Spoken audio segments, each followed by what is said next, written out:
All right, we are good to go. Welcome, Congressman Huffman. Good afternoon again. I'm Cynthia Kohler, the Executive Director of WaterNow Alliance, and we are so honored to have with us today U.S. Representative Jared Huffman, who represents the 2nd Congressional District of California. The Congressman chairs the Natural Resources Subcommittee on Water, Oceans, and Wildlife, and serves as well on the Transportation and Infrastructure Subcommittee and the Select Committee on the Climate Crisis. Before his election to Congress, Mr. Huffman served for 8 years in the California Assembly, and he has a deep background as an environmental attorney and advocate. And he served for 12 years on the board of his local municipal water district. Welcome to Tap into Resilience, Congressman Huffman.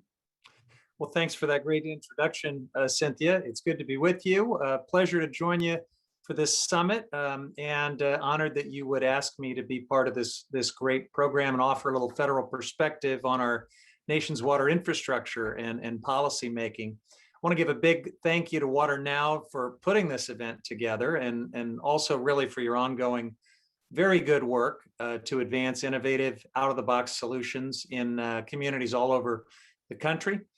These efforts, I think, reflect a really important premise that I strongly agree with, and it is this: that environmentally sustainable, climate resilient water strategies just make sense.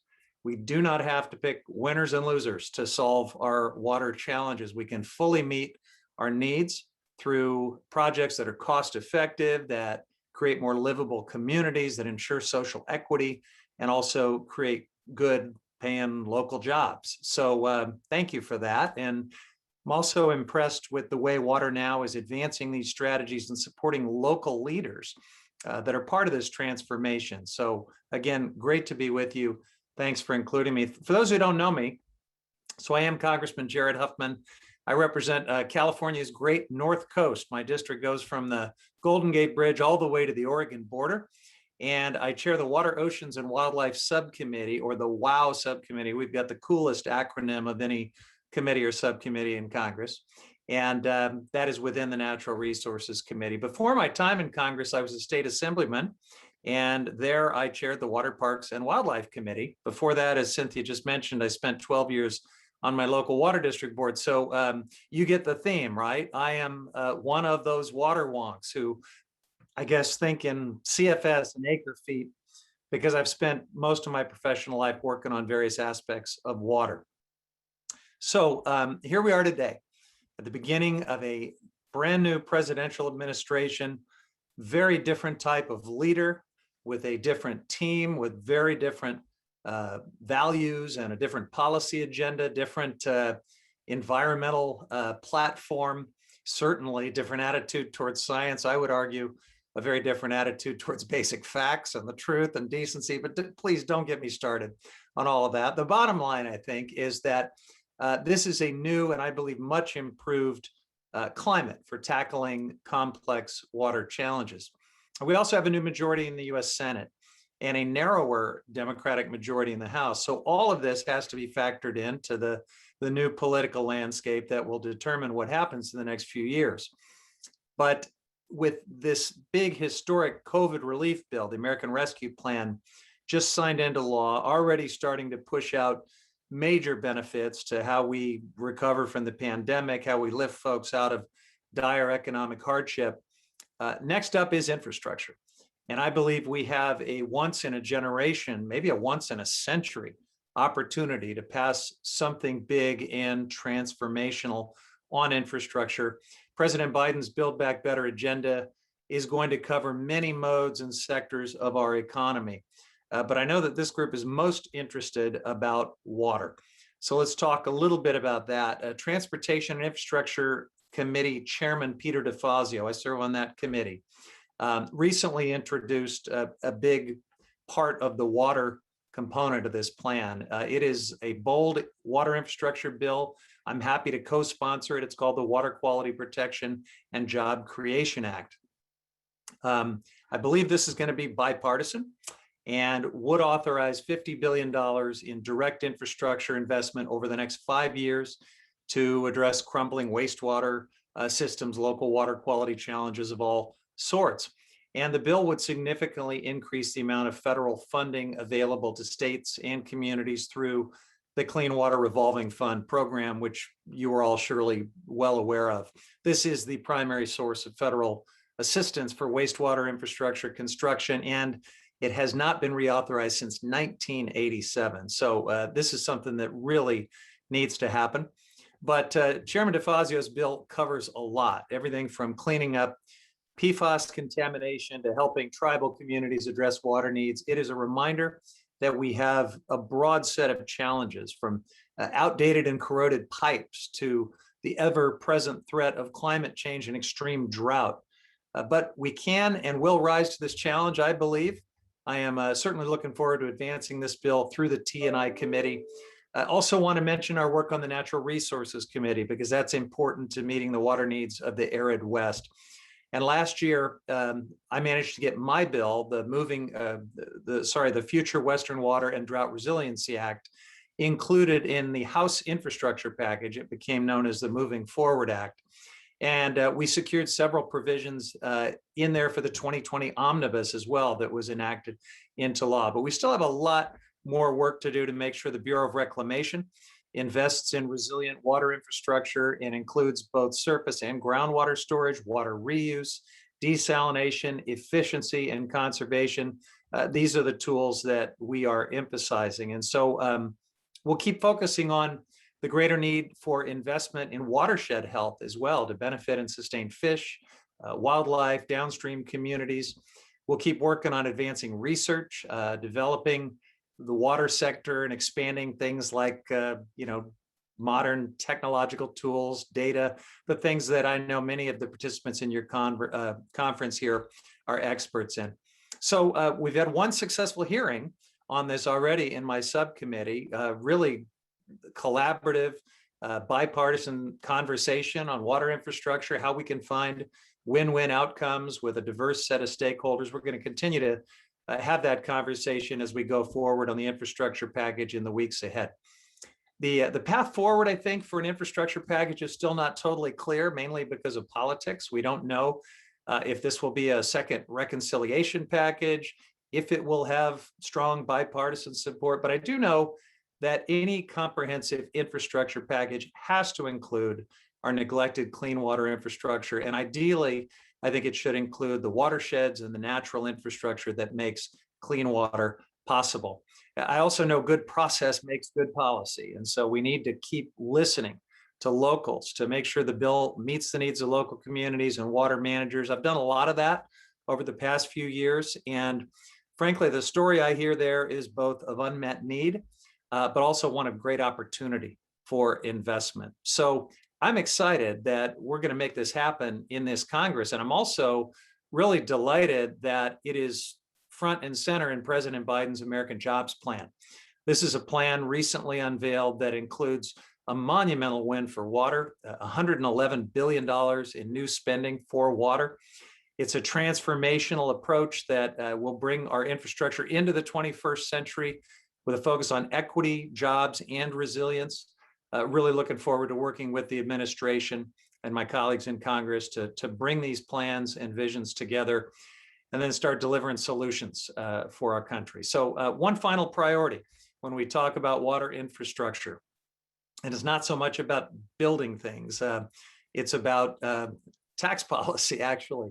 I have been carrying a bill called the Water Conservation Rebate Tax Parity Act for the past couple of Congresses. And what we want to do with this is to make sure that we change federal tax law so that homeowners don't have to pay income tax on the rebates that water utilities use to support water conservation and improvements in water runoff. It is just common sense that we treat these rebates as water conservation measures, the same as energy conservation rebates, but unfortunately we have to change the tax code to make that happen. So we're going to try to do that. There's a lot on the table that we can do to I think, dramatically improve and transform the water space. And as we pursue these ideas and priorities, I am quite hopeful that we're going to do something really big and impactful in this Congress. So thank you for having me. Looking forward to diving into your questions. Thank you so much, Congressman. And you have anticipated a lot of our questions. So let's go a little bit deeper. It's, I think like everybody in the water space, we were very excited about the administration's proposal last week in the American Jobs Plan for the new federal investment that you just mentioned. 111 billion in water infrastructure is, it just dwarfs anything over the last few decades. A few elements of that really stood out: the commitment to eliminating 100% of lead in drinking water lines and the focus on PFAS. So I'd love your thoughts on those elements and how they match up, or maybe not quite yet, with Mr. DeFazio's bill that you mentioned, and also maybe talk a little bit more about that broadening. You sort of got to this idea of broadening the view about infrastructure. Pipes and tanks, as we know, are essential, but they're not all of it, right? And the idea of watersheds and efficiency as infrastructure. Do you see the federal bills moving forward as reflecting that view? Yeah. So in terms of whether this comes together as a bipartisan package, in some ways, Senate Minority Leader McConnell made this easier for us by preemptively saying there won't be any Republican votes for it, period. So I think we're going to still have to make the effort to appease Joe Manchin and some others who want to are holding on to hope that there can be something bipartisan in this space. But it looks unlikely, at least in the Senate, that it's going to be that way. So I think it probably falls back to the priorities that you have seen rolled out, and we shouldn't have to compromise away things like the critical need to address lead threats. As President Biden said the other day, there are all kinds of Flints all over the country. It's not just a one-off in Flint, Michigan, and you all know that. So this is something that we know we've got to do. It shouldn't get caught up in politics. I wish it could be broadly bipartisan, but in some ways, this highly partisan approach that Mitch McConnell is taking makes it easier for us to just stay focused on the work we know we need to do that is broadly popular just about everywhere in this country. So I would say we move it forward. And to the part of your question about sort of how we define and talk about infrastructure, I've been really pleased to see a very expansive view of what constitutes infrastructure. In fact, you may have seen the exchange with Transportation Secretary Buttigieg and Fox News over the weekend, where they tried to pin him down with what they thought was a gotcha question. Only 6% of this package goes to roads and bridges.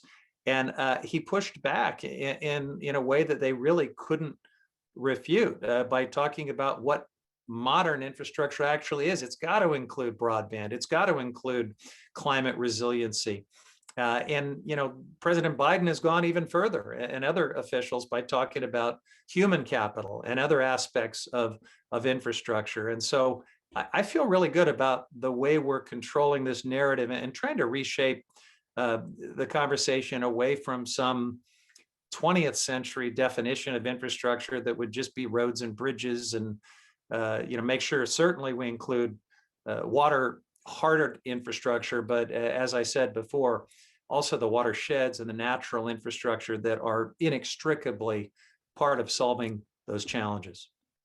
Absolutely. And whether it's 50 billion or 111 billion for water, it's real money. Some folks have noted that the jobs plan is allocating substantially more to other priorities. I don't know if you've got a thought about that. And the other piece that seems a little different, some of the policy measures in the jobs plan call for grants. Water does not seem to be one of those. Do you see an opportunity to turn some of those SRF loans, and certainly utilities, will benefit from that? That's, very inexpensive borrowing, but it's still borrowing. So at the end of the day, it's still on the ratepayers. Do you see any opening in Congress to talk more about grants programs?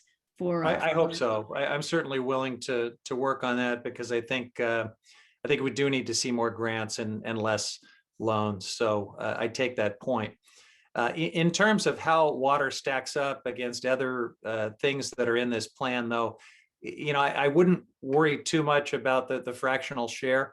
I think we should just worry about what is going to seriously move the needle on our water needs. The truth is, we've just got a lot of need out there. We've got to electrify our transportation sector. We've got to do all kinds of things on broadband connectivity. And, in every one of these components, the numbers are big. So let's make sure that water gets its share, but let's not begrudge the other really vital needs that thankfully are being addressed in a really expansive infrastructure package. Absolutely. And we're going to wrap up soon and go to the awards. But another one of your priorities has been ensuring greater water equity and access to safe and affordable drinking water and water services. The American Rescue Plan contains something like $500 million for low-income households, and that was in addition to another $640 that was part of the Consolidated Appropriations Act that you mentioned. Do you anticipate this kind of federal support to be a one-time response to the pandemic, or do you see the signaling that Congress is ready to establish a longer-term program along the lines of LIHEAP, the Low-Income Home Energy Assistance Program that's been in place for a while? Yeah, I think there's certainly room to talk about an ongoing program analogous to LIHEAP, and we have talked about the need for that in the water space before. So whether this is the moment to do it, I'm not sure. Thanks for mentioning the things that we've already done in some really big packages that help with the triage aspect of what water utilities have faced over the past year. But I am certainly interested in a long-term programmatic answer as well, whether it's part of this package or something else that we keep working on separately. Great. So we're about to go into one of my favorite sessions at our summits, the Impact Awards for local leaders who are doing extraordinary work, usually with little or no thanks. Coming from a background in local water governance, what would you most want to share with those working in this space in light of what has been such a challenging year for utilities and public works departments and water agencies generally? Well, other than sharing my thanks for their leadership, and that's what we're celebrating here today, I would just urge them to feel good about the work they're doing. It is really important, even though the work we do in the trenches of local government, and especially in the trenches of local water management, is underappreciated and sometimes entirely unknown. It can be thankless, but it's vital to our quality of life, to our public health, to our environment. So I hope they feel a lot of appreciation and maybe a rededication to the importance of that work going forward. Thank you, Congressman. And that's a great transition to the next part of our session, which is the Impact and Emerging Leader Awards. These awards honor public agency decision makers for leadership in catalyzing climate resilient, environmentally sustainable, affordable, and equitable water solutions in their communities. The primary criterion for an impact award is evidence of leadership in adoption of solutions with meaningful impact at the community or regional level. This year, we have a new category of awards as well, the Emerging Leader Award, geared towards recognizing younger water professionals who have demonstrated substantial leadership potential. We are so honored, Congressman Huffman, to have you here to do the honors of presenting these awards. The first one is for New Jersey Mayor Ras Baraka. Yeah, thank you, Cynthia. I wish I could be there in person to do the handshaking and the presentation physically of the award, but I'm really pleased to present the WaterNow Impact Award to Newark, New Jersey Mayor Ras Baraka. This recognizes the mayor's profound impact as a champion for improving water quality in the city of Newark. And Mayor, through your work developing an innovative, equitable, lead service line replacement program, Newark is addressing a critical public health crisis and has dramatically improved its water infrastructure. We're inspired by your leadership in rethinking conventional approaches to ensuring safety of local drinking water. And this has made Newark a healthier, more sustainable city, ensured equity in services and safe access to water for vulnerable populations. So thank you so much and congratulations.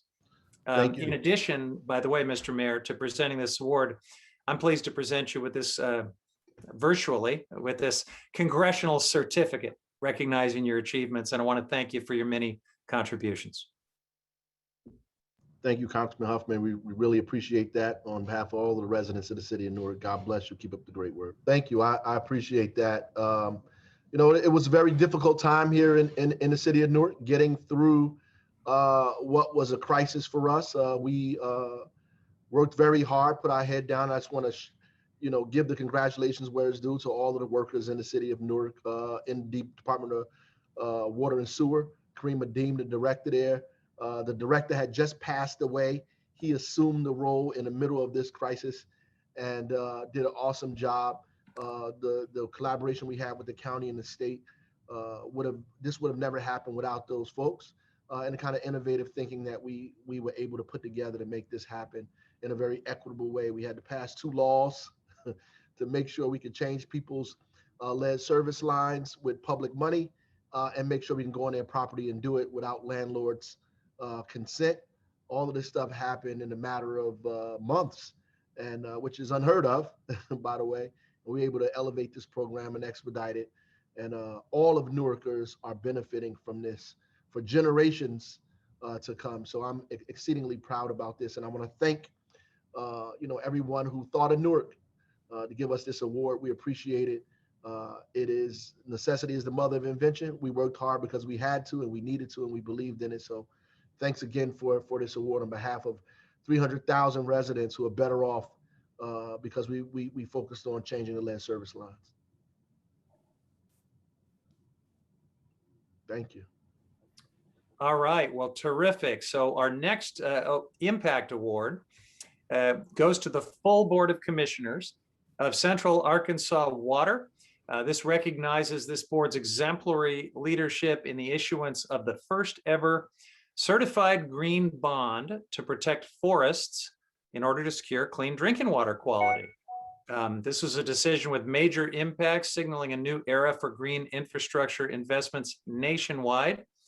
Millions of dollars raised by this bond, and it's going to go to ensuring high quality, reliable water for generations of Arkansans to come, and demonstrates that investing in green infrastructure at large scale is not just viable, it is actually a critical path to building a resilient and affordable water future. So the Central Arkansas Water Board members are, I'll just read their names: Chair Anthony Kendall, Vice Chair Jim McKenzie, Commissioner Kevin Newton, Commissioner Candy Hughes, Commissioner Carmen Smith, Commissioner Jay Hartman, and Commissioner Jay Barth, in addition to the Impact Award from WaterNow. Of course, commissioners, I'm happy to present you with a congressional certificate recognizing your achievements. So thanks so much for your vision, for your willingness to innovate, and your commitment to advancing sustainable water strategies. I understand that here to accept the award on behalf of the board is Vice Chairman Jim McKenzie and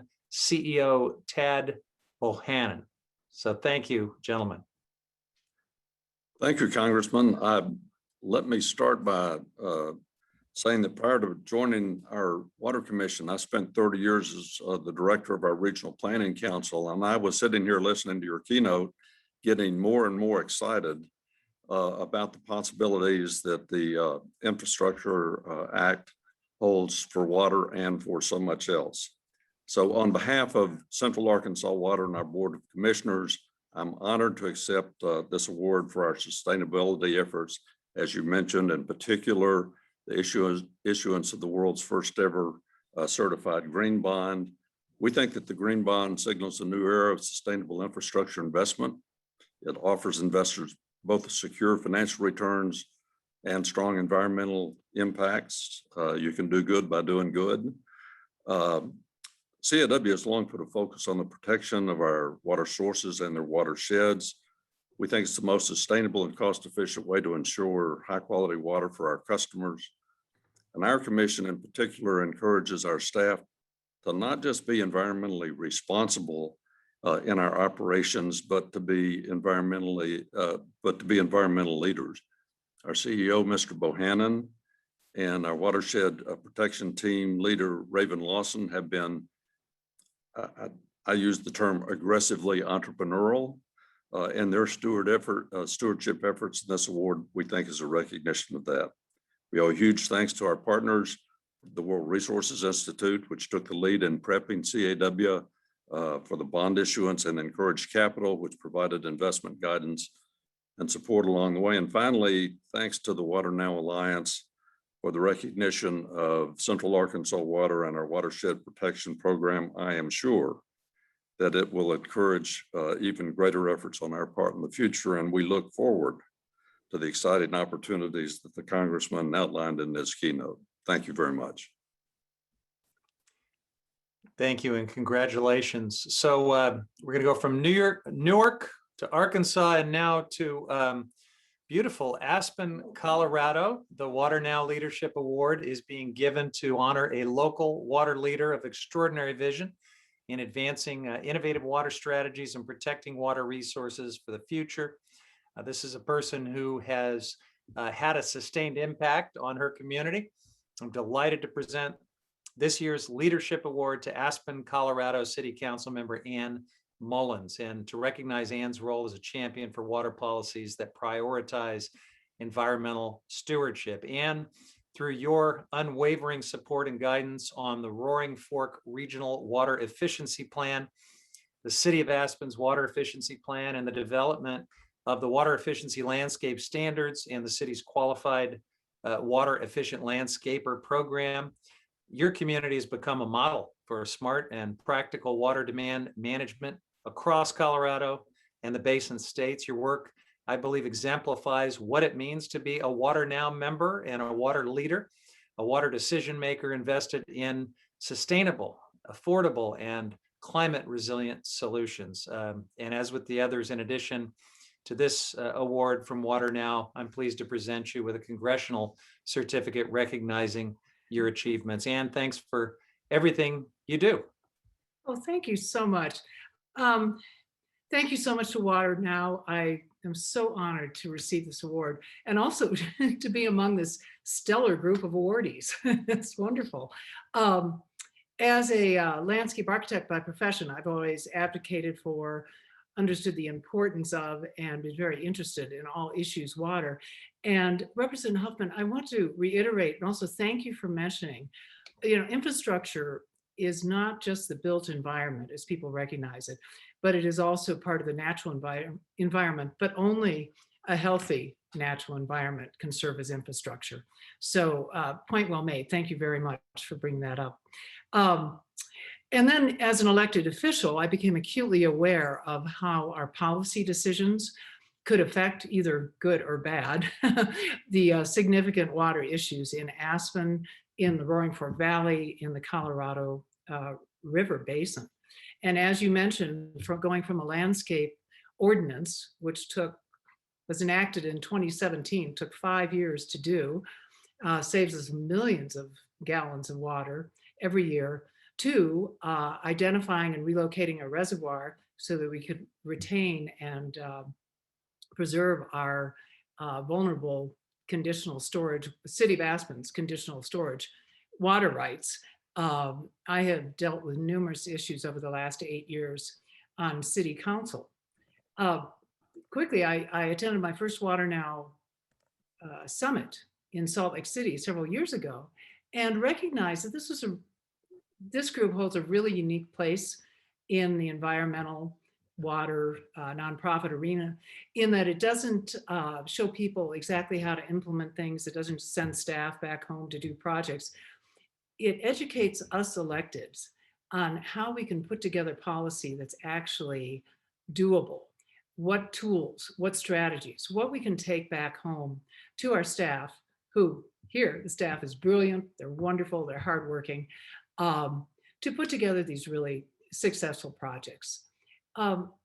Cynthia, you and your group, you've done a wonderful job over the years. I've watched this group, and I am so honored to be considered a partner in all the work you're doing. Thank you so much. Oh, and by the way, if you can see, there's my award in my office forever. Thank you so much. Thank you, Ann. Congressman, you are muted. What a rookie mistake. Can you believe I would do that? I am told that this is the moment where we do a little bit of musical appreciation and invite folks to virtually clap, or if you can unmute and shout something.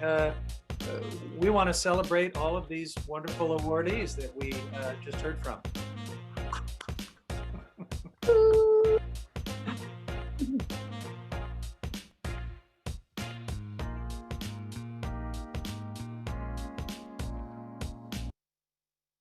All right, I'm going to be whistling that song for the rest of the day. I can't get it out of my head.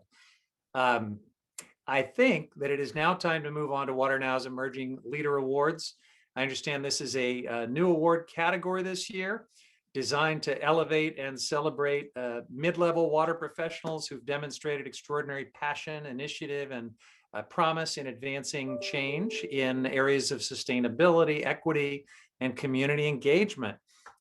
Here's a great thing about this award. Each leader is going to get a $1,500 prize for professional training and development opportunities. So that's exciting. And we're going to start off by spotlighting Megan Williams. Megan is a stormwater program manager for the city of New Orleans, their Department of Public Works, and the Emerging Leader Award is presented to recognize Megan's leadership in developing sustainable, equity-driven stormwater solutions for the great city of New Orleans. Megan, your work on the Pontilli Neighborhood Stormwater Network Green Infrastructure Project has helped communities become more resilient in the face of severe storms. We appreciate how your leadership on this project was key to its inspiring success.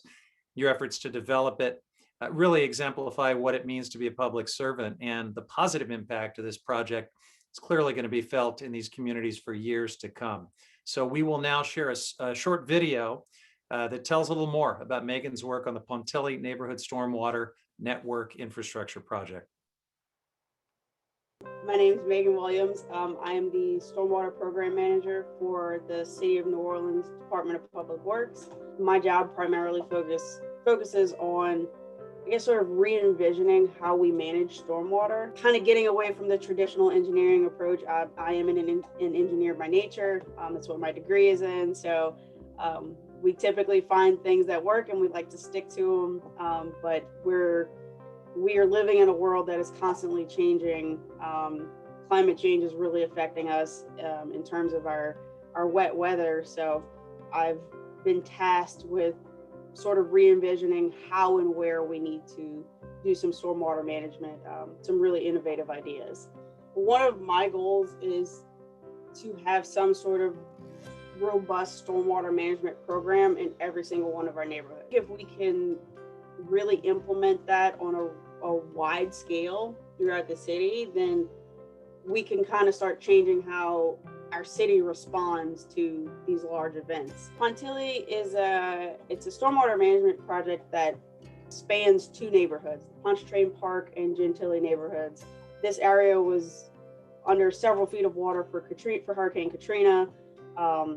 It regularly experiences, a couple of feet of standing water sometimes when we get these events. Our engineers on the project were really innovative in how we store water. We've introduced bioswales and these really large stormwater lots. We have the ability to be super creative in this world that does not always lend itself to creativity. I think this project can hold about 9 million gallons of water before it gets into our drainage system. We can hopefully really reduce the economic impact of people's cars and homes flooding really regularly with these storms that we're getting. It's an area that has not always gotten the same level of improvements that some areas around the city have. To be able to do something that is very obviously for the residents of this particular area, and to provide them a service that's not been there before, is really special to me and to this project. We do the work for the people.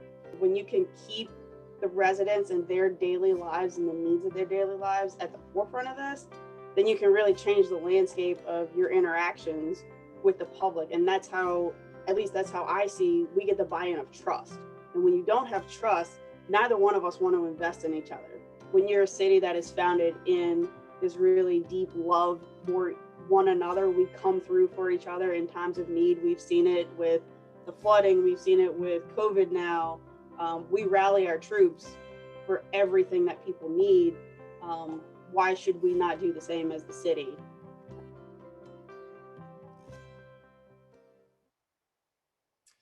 Congratulations, Megan. That was awesome and inspiring.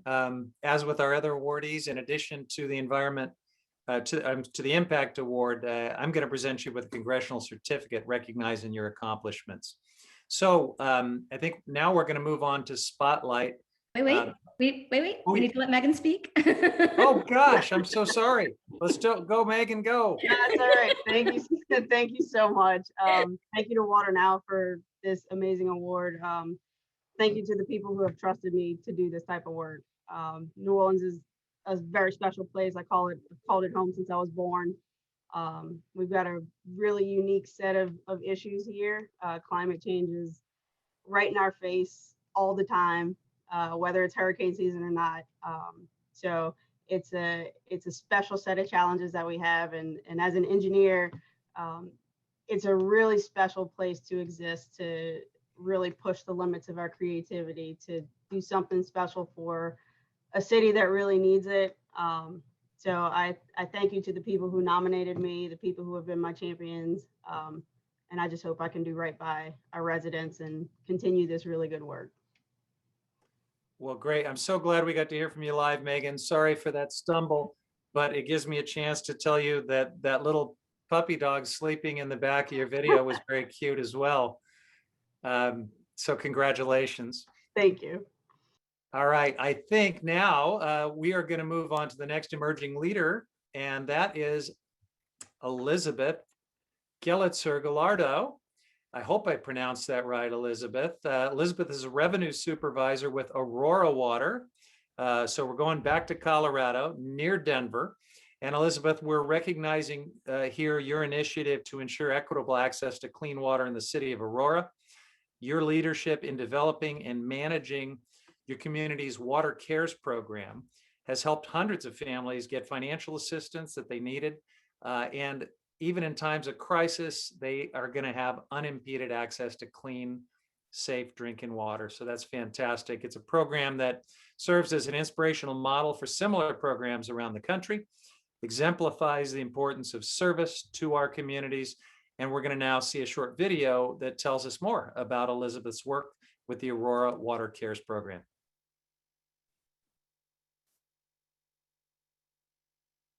My name is Elizabeth Gillitzer Gallardo. I am currently the revenue supervisor within the water billing department for the City of Aurora Water Billing. I have implemented the Aurora Water Cares program. I was in one of the programs amongst the city, which was called the Advanced Supervisor Certificate Program. And we had to choose a project that meant something to us, but it had to deal directly with the city or with the water department. And so I actually went around and I interviewed a few members of the leadership team, and it seems like there was a consistent theme that we didn't have really any outreach to our citizens or any way for us to help them, especially within billing and with the water bills and payments. So it kind of just formulated into, we need some sort of assistance program. As a utility, we're here to provide clean, safe water. We're here to provide a service, but we have to ensure that it's available to everyone as well. We have to eliminate those barriers. There's people that need that assistance, and Aurora Water Cares offers that. I think it's had a very positive impact, especially during the pandemic. When we had this foundation already for Aurora Water Cares, we were able to actually implement in the CARES Act funding to even help more citizens within the Aurora communities. And it's helped us really bridge our utility with our citizens, because we have a pathway to be there for them and to show, we are here to help. It also allows the citizens themselves to help out their neighbor in need, because they can make donations. And it's also offered that to Aurora Water, because Aurora Water has put in some of their own money too to get this program started. Honestly, with the Aurora Water Cares program, I would like to see water assistance programs implemented in more utilities across the board, because speaking with other utilities and in some of the meetings, they don't have the capabilities to do it. They're either lacking the resources, the budget, or they don't have the time to implement a program successfully.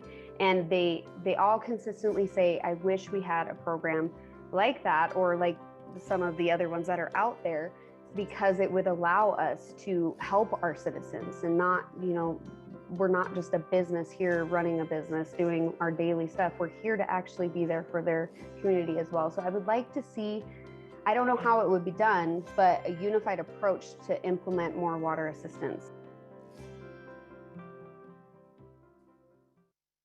Excellent. And we're going to now hear from Elizabeth live. So welcome and congratulations. Thank you so much. And you did say my name right, so I know it's a mouthful. So this is such an honor. I want to say thank you to WaterNow. I'm glad there's a platform out there that recognizes these great people and the amazing work they do each day. Also, thank you to my Aurora Water team, from my staff to the leadership team. This award is truly a reflection of the Aurora Water team. Everyone has been open to the idea of Aurora Water Cares and has provided the resources needed to implement the program. Aurora Water Cares is a great program that builds trust and a connection with our community. The program has opened the door to help even more of our citizens through this pandemic, so it has been really beneficial. I'm just glad to be a part of such a great team, and I just want to say again, thank you for this award and thank you to everyone. Well, congratulations and thanks for your great work. We're now going to go a little further north to Milwaukee, Wisconsin, where our next emerging leader is Brianne Pleer. Pretty sure I pronounced that one right. Brianne is the sustainability manager with Milwaukee's Metropolitan Sewerage District. And Brianne, we're recognizing your initiative to advance innovative and collaborative approaches to green stormwater programs in Milwaukee. This award recognizes your leadership on the Fresh Coast Protection Partnership, which is building resilience in the Milwaukee region in the face of increasingly severe storms resulting from our changing climate. So we want to commend your efforts to place sustainability and equity-driven partnerships and initiatives at the forefront of this important program. Please join me in watching this short video that's going to tell us a little more about Bree's work and the Fresh Coast Protection Partnership.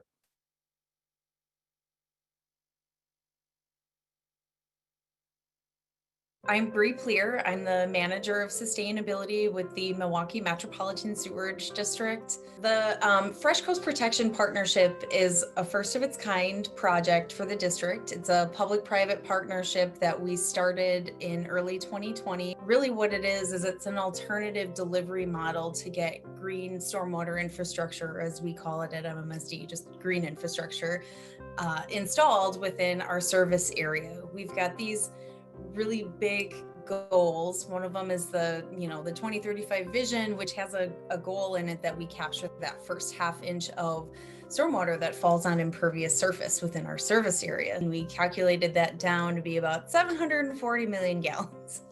So that's a pretty large goal to try and wrap your arms around and to try to implement. The Fresh Coast Protection Partnership is different from the other green infrastructure programs we've had for the last 10 to 12 years in that it is this public-private partnership. It's really meant to ramp up the installation of green infrastructure in a faster way than we've been able to before. We really want to make sure that the projects we're doing have some sort of, other community benefits to them. Some of it could be through project siting, but some of it's also through the work end of it, which I love, is that we increased the percentage of SWMBE, so small women and minority-owned business enterprises, within this contract. And we're also trying to tie in some of our other workforce development programs, like our upcoming Fresh Coast Fresh Start program, which is a program to help returning individuals obtain job skills and hopefully gain employment after that program is over. And we're going to try and use this program's construction and vegetation establishment periods to provide training opportunities and potentially long-term work for the folks in that program. I think that it is really, really important that the industry as a whole take a look at how do we incorporate the people that we serve to help make decisions? How do we make ourselves accessible to those people? I couldn't have imagined myself working at a sewer district. That was never something that had entered my mind. But what has kept me there is the way that we will push the envelope to do what is necessary and what is right. All right, well, Bree, sewer districts are very, very cool, and we love your work, and we get to hear from you live now. Yes, they are very, very cool. I just want to say this is an incredible honor. I would have never thought that I would be considered an emerging leader. You know, we have a really great team at MMSD, and I never ever thought, kind of like I said, I didn't expect to be there. I never knew I could find a job like this that I would love so much, that gave me so much purpose. And I couldn't have gotten here on my own. I got my big break from our executive director and my current supervisor, Karen Sands. You know, they really took me under their wing and mentored me and helped me harness that extreme energy and love that I have for my job into productive ways. So I get to work with an amazing group of people. I think we are really trying to do a lot to make sure that we are being accessible to the people that we serve, which I haven't seen necessarily out of a lot of government organizations. We really, anytime somebody calls, we take that call and we will talk to them. So I really like that about us. I feel like we have more of a human presence for what we do. And the Fresh Coast Protection Partnership is just going to help to grow that for us. We've had many green infrastructure programs over the years that have been really successful, and they've gotten lots of projects in the ground, and we have so many partners. But this one is going to take it to a whole new level. So I'm excited that they thought I was worthy enough to manage this and get it kicked off the ground. It was really scary, but exciting for me at the same time. And so I just really want to say thank you to the WaterNow Alliance. I think that this is an amazing group of people that they've chosen for all of the awards today. And, you know, for the people on the West Coast or the East Coast, Fresh Coast, Best Coast. So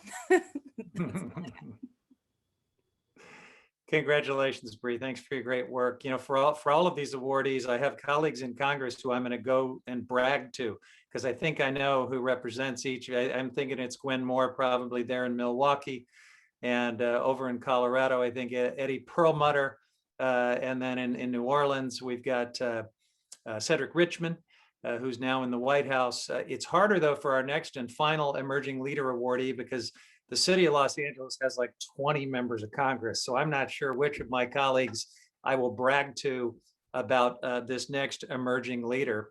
But we are giving this award to Kathleen Chavez Morris, and she works as an environmental supervisor at the LA Department of Water and Power. Kathleen, you're receiving this award to recognize your drive to expand water conservation outreach in the city of Los Angeles through fostering community partnerships. Your leadership on community partnership grants has led to inspiring success with multiple innovative equity-driven programs that are aimed at connecting with traditionally underserved communities. These efforts are making the city of Los Angeles more resilient, and they exemplify what it means to be a sustainability and equity-driven water leader. So as with the others, we're now going to see a short video that tells us more about Kathleen's work. My name is Kathleen Chavez Morris. I work in water conservation policy for Los Angeles Department of Water and Power. I work primarily in water conservation and water efficiency outreach and education.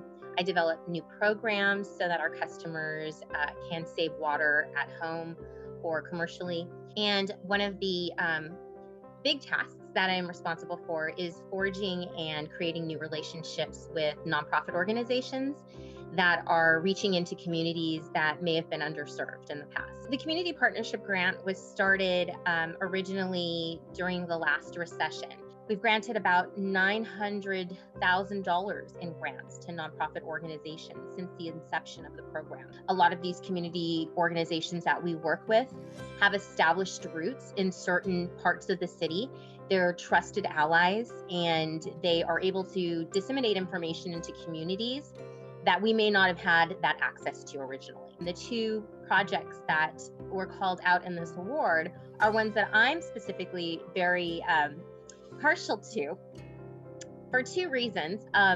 One, I grew up in a predominantly Hispanic community who was disproportionately impacted by a Superfund site. And one of the reasons why I got into this work was the idea of transparency and communication. To me, it's really important that we always try to maintain a presence equitably throughout our service area. And so these community partnership grants allow us to do that. So for instance, the telenovelas were wonderful because they're such a creative way to outreach. If you've ever experienced a telenovela and seen it, it's always chock full of amazing energy and, comedy and plot twists. And that is what the telenovelas are.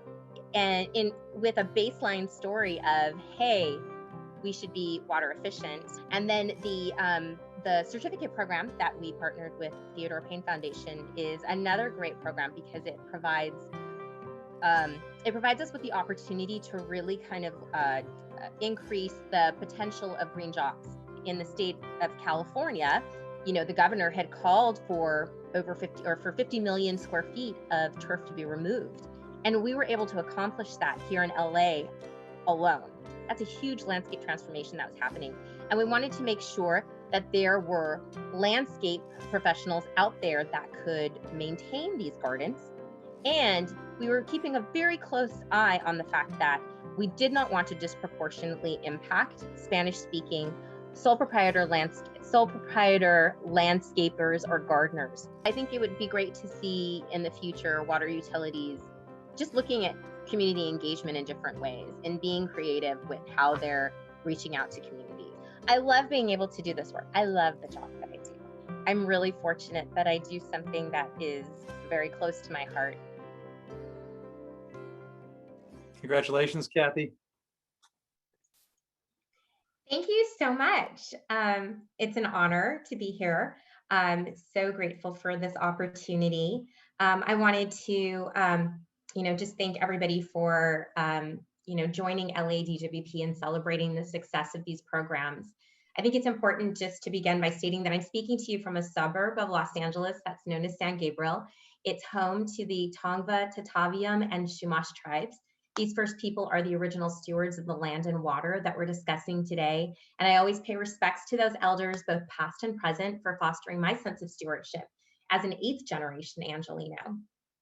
LADWP has a long history of partnering with customers to advance water efficiency and water conservation. This award is representative not only of my work with LADWP, but of the commitment that LADWP has made towards providing diverse, equitable, and inclusive programs for customers. Under the leadership of our general manager, Marty Adams, and through the support of my management and water resources, my team are able to explore innovative programming and creative partnerships that expand our reach into the community. I want to acknowledge the grant recipients, including the Theodore Payne Foundation and Mujeres de la Tierra, who developed these programs and allowed LADWP to leverage our technical and marketing support to amplify the success of these projects in Los Angeles. Lastly, a huge thank you to my program assistant, Kristen Samura-Sai, who works closely with all our community partners to ensure our presence in diverse communities of Los Angeles.